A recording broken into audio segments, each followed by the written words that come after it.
algo que la población en general normalmente no sabe es que el consentimiento para la donación, cuando alguien fallece, lo da la familia. De acuerdo. No existe ningún documento legal que te convierta en donante una vez que ya falleciste. Muchas veces creen que cuando pones en la licencia de manejo que eres donante, eso se toma como un documento legal que lo compruebe, o que si tienes tu tarjetita de donante en el hospital ya van a dar por hecho que tú eres donador, y no es así. Estos documentos son prácticamente informativos.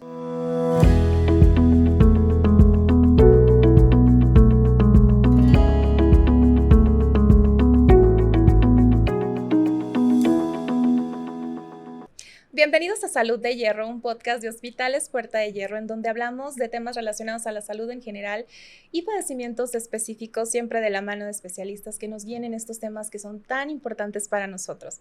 Yo soy la doctora Sandra Pérez Avendaño y el día de hoy le quiero dar la bienvenida a la doctora Enid Gallegos. Ella es coordinadora de trasplantes en Hospitales Puerta de Hierro. Gracias, doctora, por estar aquí. Muchas gracias por la invitación. Muy bien, pues tenemos muchísimos temas que ver el día de hoy. Quisiéramos ver ¿cuándo es necesario realizar un trasplante? Bueno, la necesidad del trasplante va a depender del tipo de trasplante, ya sea órgano o tejido. Cuando hablamos de trasplante nos referimos a que hay que sustituir la función de un órgano o de un tejido. Entonces, cuando hablamos de órganos nos referimos a riñones, hígado, corazón, pulmón, páncreas, incluso útero. Pero también se pueden trasplantar tejidos como piel, córnea, hueso, tendones, arterias, venas, y todas estas, su función es reemplazar algo que ya no está funcionando, lamentablemente. De acuerdo. Y, por ejemplo, ante un padecimiento crónico o incluso un padecimiento ya que tiene mucho tiempo que no es tratado, ¿es posible tener candidatos o pacientes que sean, propios para este tipo de padecimientos? Sí, claro. En específico, por ejemplo, con la enfermedad renal crónica, al final del estadio, todos los pacientes van a ser candidatos a trasplante, y ahí dependerá de su situación, de su condición, para saber si son aptos para recibir un órgano. Entonces, en específico con la enfermedad renal, los pacientes, cuando ya llegan a la necesidad de un trasplante, normalmente se encuentran en un tratamiento sustitutivo como la diálisis o la hemodiálisis.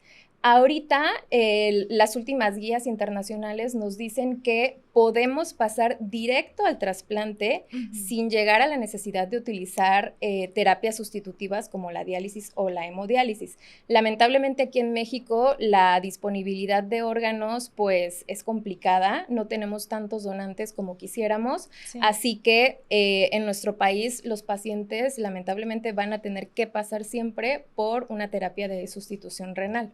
De acuerdo, entonces ahorita ya como comenta podemos ponerlo dentro de las primeras alternativas para un paciente. Así es. ¿Esto es solamente en México? No, hay muchos países, por ejemplo España, que es el número 1 en trasplantes a nivel mundial, ya tiene muchos programas en los cuales el trasplante llega como una solución antes de la hemodiálisis o la diálisis, porque muchas veces los pacientes que necesitan un órgano, al pasar por estas terapias sustitutivas, empiezan con otras complicaciones, infecciones principalmente, que retrasan la posibilidad de que puedan ser trasplantados. Entonces, lo ideal, sí, y a lo que vamos en un futuro es que los pacientes puedan llegar al trasplante antes de pasar por una terapia sustitutiva.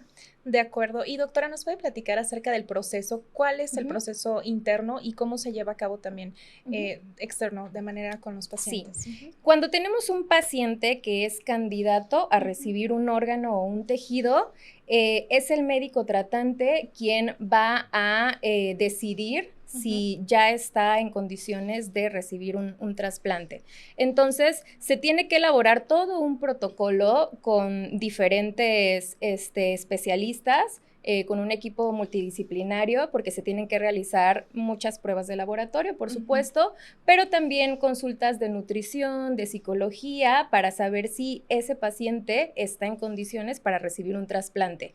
Una vez que tenemos todo ese protocolo completo, se presenta al comité de trasplantes del hospital. De acuerdo. Todos los hospitales que tengan actividad de trasplantes cuentan con un comité que se encarga de revisar ese protocolo, de ver que cumpla los lineamientos normativos y también éticos, porque estamos hablando de cuestiones que pues son delicadas, claro, ¿no? Aquí en México no hay ni una sola denuncia o reporte de tráfico de órganos, entonces muchas veces las personas creen que eso es algo que pasa en nuestro país y la realidad es que no sucede. ¿Por qué? Porque todo esto está muy normado, está muy vigilado, tanto por centros o consejos estatales que revisan toda la actividad de trasplantes, como por el Centro Nacional de Trasplantes, que pues es la autoridad máxima cuando hablamos de trasplantes.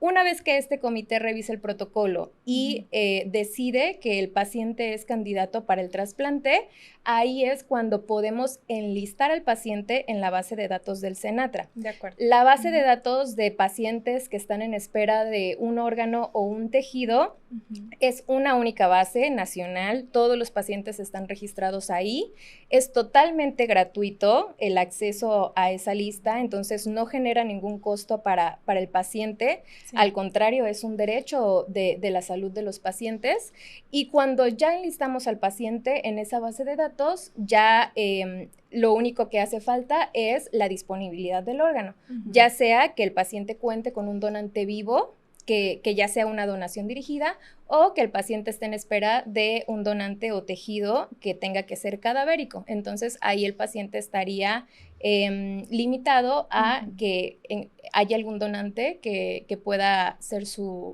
ahora sí que su salvación. Sí, claro. Y bueno, ¿cuáles son los, digamos, los órganos y los tejidos que más se trasplantan en México? En cuanto a tejido, el número 1 es córnea. Okay. Y en cuanto a órgano, definitivamente el más trasplantado y el que más se requiere es el riñón. Para hablar un poquito de cifras, el año pasado se trasplantaron en total 15,000 pacientes de trasplante renal. Sí. Lamentablemente la demanda es muy grande, o sea, todavía tenemos muchísimos pacientes en lista de espera. Nada más aquí en Jalisco tenemos 4,900 pacientes en lista de espera para un riñón. Para un solo riñón. Así que sí es el órgano más trasplantado, pero de igual manera es el órgano que más se necesita. De acuerdo. Y bueno, doctora, ¿qué opciones tiene Hospitales Puerta de Hierro para este tipo de procedimientos?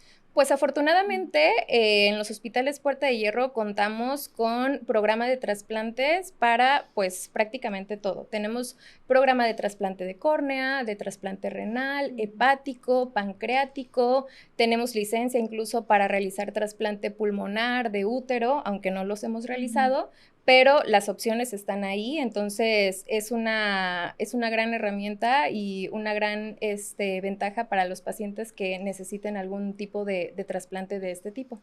Muy bien, y en la práctica, doctora, ¿qué tan difícil es convencer a un paciente de que se trasplante o a algún donante? Convencer a los pacientes no cuesta absolutamente nada de trabajo. Ellos saben y son conscientes que su alternativa es el trasplante.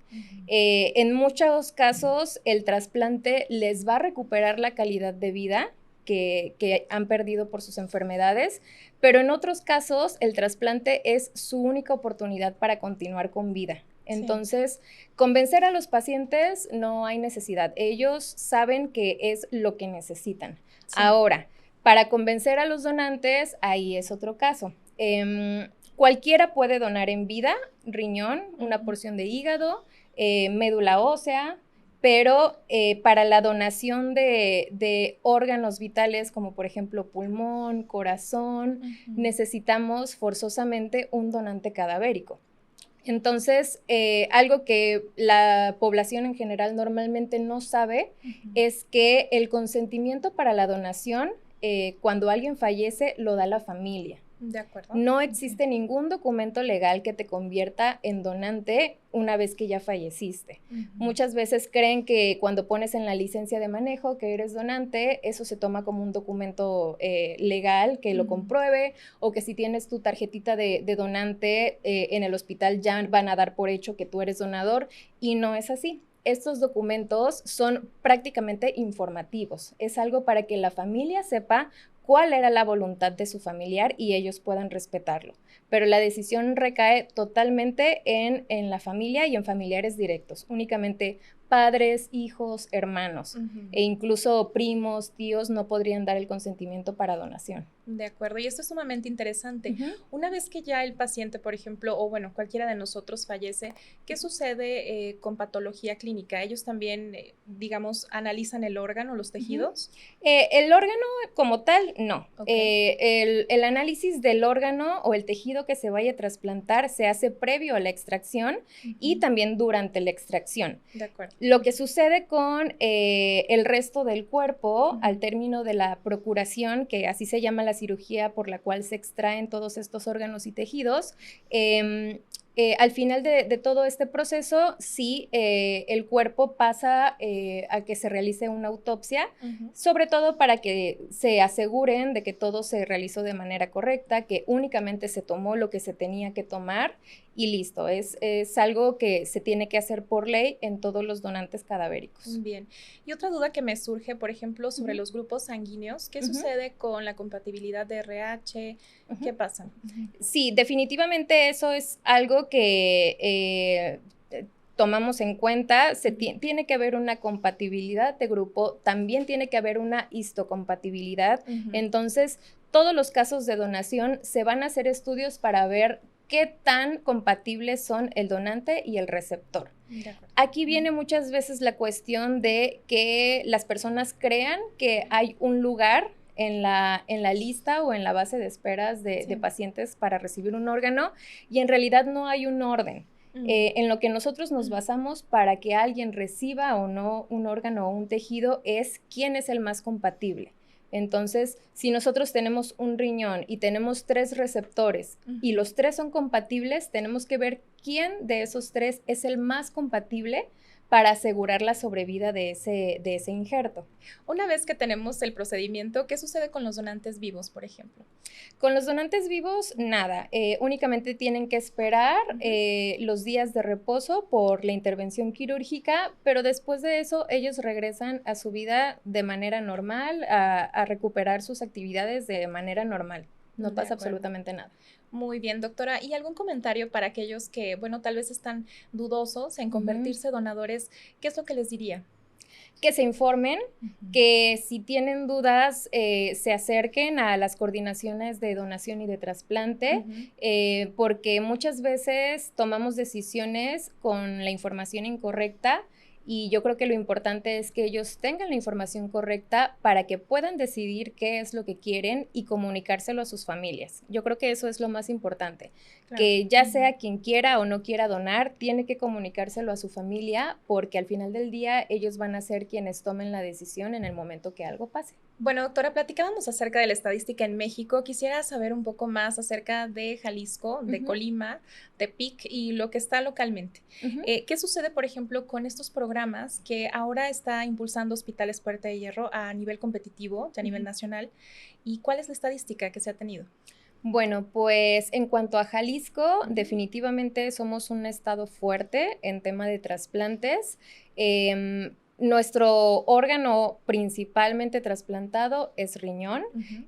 Ahorita acaban de salir las estadísticas del informe anual del Senatra con los datos del año 2022 y afortunadamente Hospital Puerta de Hierro Sur se posicionó como el hospital que tiene el primer lugar en trasplante renal en la iniciativa privada y tercer lugar a nivel nacional. Entonces, yo creo que es algo para reconocerse. Ha sido un trabajo de un equipo muy grande, de muchos años de esfuerzo y que se están viendo los resultados ahorita.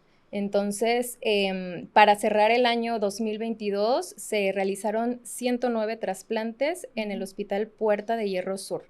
Y por el lado de Andares, se posiciona como el segundo hospital con trasplante hepático dentro de la iniciativa privada. De acuerdo. Entonces, creo que vamos por buen camino en cuanto a números. Bien, doctora, y platicábamos acerca de este programa de trasplantes que se está impulsando desde Hospitales Puerta de Hierro.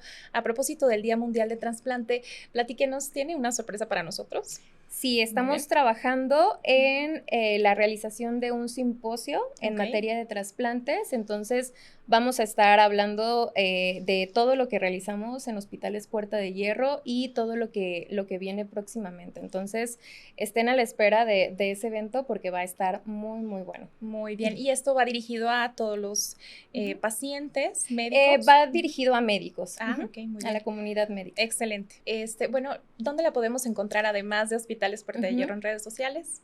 Sí, en redes sociales como en IF Gallegos.